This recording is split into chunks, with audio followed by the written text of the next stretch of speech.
పొద్దున్నే అయితే నాకైతే కాలేజ్ డ్యూటీ ఉంది, వెళ్దాం ఎలాగుంటుంది ఏంటి మీకు చూపించేస్తాను. కువైట్లో రూట్లు ఎలాగుంటాయి ఏంటి అని తప్పకుండా చూడండి. కువైట్లో అయితే పొద్దున్న అయితే కార్ అయితే కాలిపోతా ఉన్నది. అయితే ఇది ఎందుకు కాలిపోతుంది అంటే రేడియేటర్లో నీళ్ళు లేవేమో కానీ పాపం పొద్దున్న ఎవరు మొహం చూసి వచ్చాడేమో మొత్తం ధ్వంసం అయిపోయింది. ఫైర్ ఇంజిన్లు అవన్నీ వచ్చి ఆపేసేసి వెళ్ళిపోయాయి. ఇంకా మన లారీ అయితే వచ్చి ఎక్కించుకు వెళ్ళిపోతుంది, మంది కాదు వాళ్ళదే లారీ వచ్చి ఎక్కించుకోబోతుంది అనమాట.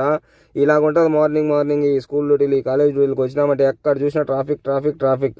ఇండియా నుంచి కువైట్కి ఎవరైనా కొత్తగా డ్రైవింగ్ ఫీల్డ్కి రావాలనుకున్న వాళ్ళు, డ్రైవర్గా రావాలనుకున్న వాళ్ళు ఏం చేస్తారంటే ఇండియాలో మంచిగా నేర్చుకొని కార్ డ్రైవింగ్ అన్ని తర్వాత అయితే రాండి అబ్బా. ఎందుకంటే చూడండి ఇక్కడ ఎలాగుంటాయి ట్రాఫిక్.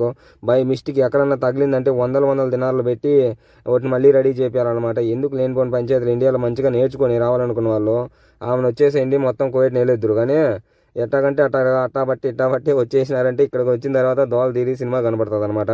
మాకే విసుకొస్తుంది 5-6 సంవత్సరాలు నేను చేసే వాళ్ళకి. మీకు ఎలా ఉంటుంది ఇంకా అర్థం చేసుకోండి. వీడియోని అయితే లైక్ చేసి సబ్స్క్రైబ్ అయితే